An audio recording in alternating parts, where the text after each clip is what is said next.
بسم اللہ الرحمن الرحیم۔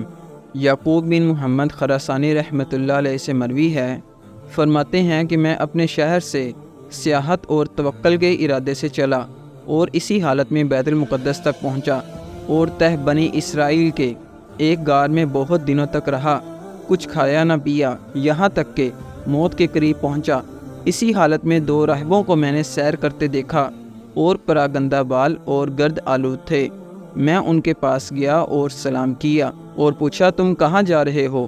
انہوں نے کہا ہمیں معلوم نہیں۔ میں نے پوچھا کیا تم جانتے ہو کہ تم کہاں ہو؟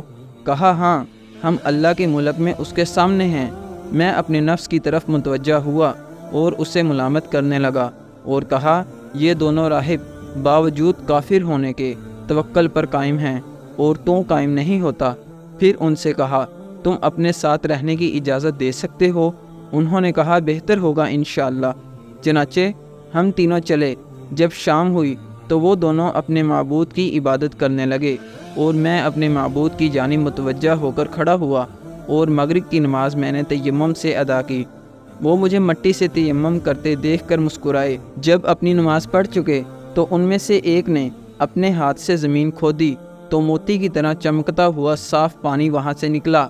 میں متحیر رہ گیا اور پھر دیکھا تو اس کے دائیں طرف کھانا رکھا ہوا تھا۔ اس سے اور تعجب ہوا۔ انہوں نے مجھ سے کہا تجھے کیا ہوا جو حیران ہے؟ آگے بڑھ اور اسے کھا جو حلال روزی ہے، اور یہ ٹھنڈا اور میٹھا پانی پی اور اللہ ذوالجلال کی عبادت کر۔ میں آگے بڑھا اور سب نے مل کر کھانا کھایا اور پانی پیا۔ پھر نماز کے واسطے میں نے وضو کیا اور نماز قضا کی اور وہ پانی زمین میں چلا گیا، گویا تھا ہی نہیں۔ پھر وہ اپنی نماز میں مشغول ہوئے حتیٰ کہ صبح ہوئی اور دونوں سفر کے واسطے اٹھ کھڑے ہوئے۔ میں بھی ان کے ساتھ رات تک چلا۔ جب شام ہوئی تو دوسرا راہب آگے بڑھا اور نماز پڑھ کے چپکے سے کچھ دعا کی اور پھر اپنے ہاتھ سے زمین کھودی تو پانی کا چشمہ ویسا ہی جیسا کہ کل اس کے ساتھی کے کھودنے سے نکلا تھا نکل آیا، اور اس کے پہلو میں کھانا بھی رکھا ہوا تھا، اور مجھ سے کہا آگے بڑھ کر کھاؤ پیو اور اپنے پروردگار کی عبادت کرو۔ چنانچہ ہم نے کھا پی کے نماز کے واسطے وضو کیا اور پانی اسی زمین میں چلا گیا، گویا کہ تھا ہی نہیں۔ جب تیسری شب آئی تو انہوں نے کہا اے محمدی یہ رات تیری ہے، آج باری تیری ہے۔ فرماتے ہیں کہ مجھے ان کے اس قول سے شرم آئی اور دل میں سخت حالت طاری ہو گئی۔ میں نے کہا انشاءاللہ اچھا ہی ہوگا۔ پھر ان سے ہٹ کر ایک طرف گیا اور 2 رکعت نماز پڑھی اور کہا اے میرے مولا، اے میرے مالک، تو جانتا ہے کہ میرے گناہ بہت ہیں جن کی وجہ سے تیرے نزدیک میرا رتبہ اور جاہ نہیں ہے اور نہ میرا منہ اس قابل ہے، لیکن میں اس وجہ کریم بڑے مرتبے والے محمد علیہ افضل الصلاۃ والتسلیم کے وسیلے سے مانگتا ہوں کہ مجھے ان لوگوں کے سامنے شرمندہ نہ کیا جائے۔ جب میں دعا سے فارغ ہوا تو میں نے دیکھا کہ ایک چشمہ جاری ہوا اور میرے پہلو میں کھانا رکھا ہوا ہے۔ میں نے ان سے کہا آگے بڑھ کر اللہ کے فضل سے کھاؤ۔ چنانچہ وہ آگے بڑھے اور ہم تینوں نے کھایا اور پیا اور ہر حالت میں اللہ کا شکر ادا کیا اور اسی حالت میں رہے کہ میری دوسری باری آئی۔ پھر میں نے پہلے ہی کی طرح دعا کی اور پانی کا چشمہ نکل آیا اور کھانا بھی حاضر ہو گیا۔ جب تیسری باری آئی اور میں نے اسی طرح دعا کی تو 2 آدمیوں کا کھانا اور انہی کا پانی آیا۔ میرا دل ٹوٹ گیا۔ انہوں نے کہا اے محمدی یہ حادثہ تم پر کیوں پیدا ہوا؟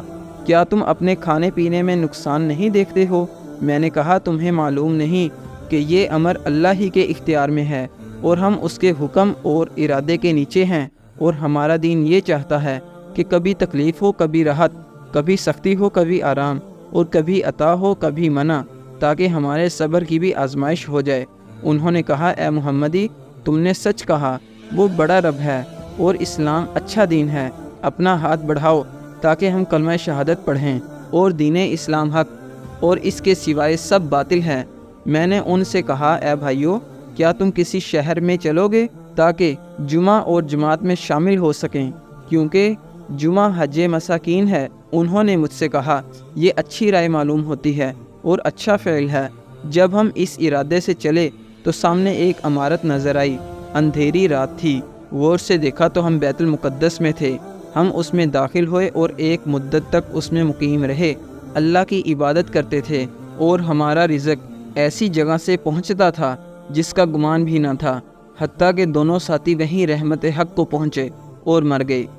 بے شک توکل ایک عظیم دولت ہے اور ایک مومن کی شان اور پہچان ہے، جیسا کہ اس واقعہ سے بھی ہمیں سبق ملتا ہے کہ ہمیں زندگی کے ہر موڑ پر صرف اور صرف اللہ ہی پر توکل کرنا چاہیے۔ دعا ہے کہ اللہ تعالی ہمیں بھی متوکلین کی صف میں شامل فرمائے، آمین یا رب العالمین۔ جزاک اللہ۔